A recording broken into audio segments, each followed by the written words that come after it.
सुरुवातीलाच राजकीय बातमी आहे। खासदार ज्योती वाघमारेंकडून एकनाथ शिंदेंना रामाची उपमा देण्यात आली आहे। तर संजय राऊतांना कैकई म्हणत घणाघात केलेला आहे। रामाच्या हाती धनुष्यबाण असतो म्हणत शिंदेंना ज्योती वाघमारे यांनी रामाची उपमा दिली आहे। रावणाचा वध करताना रामाला लक्ष्मणाची साथ मिळतेच असंही म्हटलेले। त्यामुळे आता लक्ष्मण कोण अशी चर्चा राजकीय वर्तुळात सुरू आहे।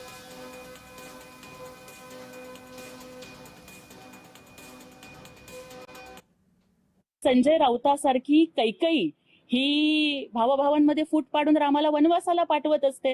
त्यामुळे आता उद्धव साहेबांनी आता तरी संजय राऊतच्या तोंडाला कुलूप लावावं, नाहीतर उबाटा गटाला कुलूप लागेल। हे ऑपरेशन्स हे मोठे मोठे सर्जन्स करत असतात, त्याच्यामुळे आम्हाला त्या संदर्भात काहीच टिप्पणी करता येणार नाही। पण मी एवढंच सांगू इच्छिते की रावणाचा वध करताना रामाला लक्ष्मणाची सुद्धा साथ लाभलेलीच असते।